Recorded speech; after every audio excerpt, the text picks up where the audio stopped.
যত আমাদের online delivery আছে সেগুলোও কিন্তু মহিলারা তার মধ্যে যুক্ত আছে। কিন্তু মুখ্যমন্ত্রী এতটাই অজ্ঞ এবং অশিক্ষিত, যাকে আমি মুখ্যমন্ত্রী বলতে দ্বিধাবোধ করছি। একদিকে লক্ষ্মীর ভান্ডার দিচ্ছে, একদিকে লক্ষ্মীরাই সুরক্ষিত নেই।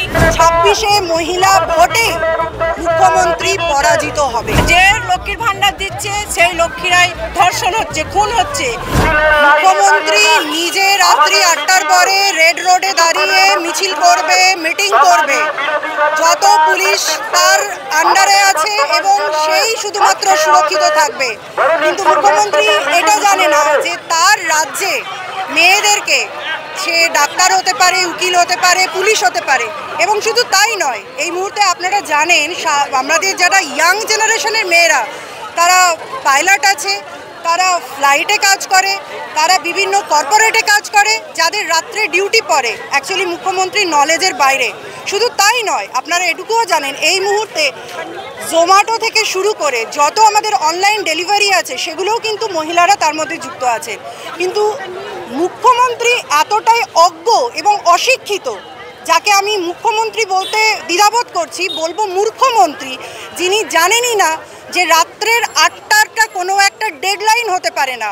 রাত্রির 8টার আগেও যেভাবে মানুষের কর্মক্ষেত্র চলতে থাকে, ঠিক রাত্রি 8টার পরেও কিন্তু সেই রকমভাবে মানুষের জীবনযাত্রা চলতে থাকে। কিছু মানুষের যারা গভর্নমেন্টের সঙ্গে যুক্ত থাকে তারা হয়তো রাত্রি 9টার পরে তাদের ডিউটি থাকে না। এটা একজন মুখ্যমন্ত্রী হয়ে তিনি অশিক্ষিত মানে পরিচয় দিয়েছেন, এর বেশি আর কিছু বলা যায় না। আর তিনি শুধুমাত্র মুখ্যমন্ত্রী নয়, তিনি পুলিশ মন্ত্রী, তিনি স্বাস্থ্যমন্ত্রী।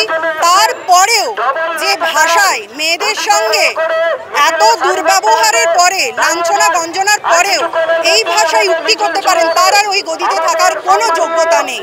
26শে মহিলা ভোটে মুখ্যমন্ত্রী পরাজিত হবে।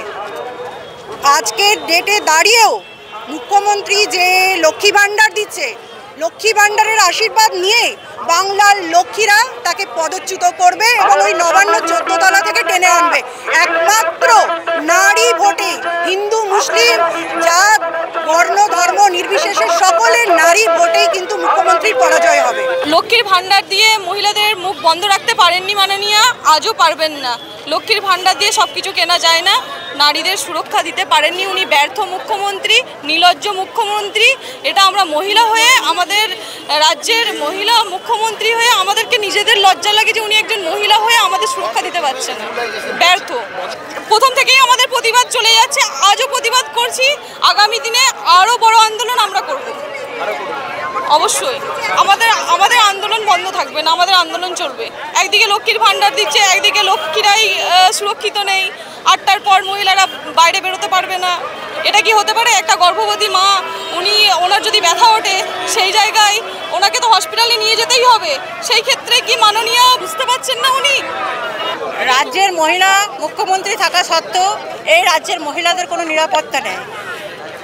মানে দিনের পর দিন মহিলারা অত্যাচারিত হচ্ছে, ধর্ষণ হচ্ছে এবং খুন হচ্ছে। আমাদের মহিলা মুখ্যমন্ত্রী থাকা সত্ত্বেও এই মহিলাদের বিশেষ করে নিরাপত্তা নেই এবং কোনো মানুষের নিরাপত্তা নেই। যে লক্ষ্মীর ভান্ডার দিচ্ছে সেই লক্ষ্মীরাই ধর্ষণ হচ্ছে, খুন হচ্ছে। সেদিকে মাননীয় মুখ্যমন্ত্রী চুপ, মুখে কুলু পেটেছে, এ নিয়ে কোনো কথা নেই। তাই এই রাজ্যে মহিলা মুখ্যমন্ত্রীকে ধিক্কার জানাই যে এই মুখ্যমন্ত্রী আমাদের অবিলম্বে পদত্যাগ করুন, পদত্যাগের দাবি জানাই।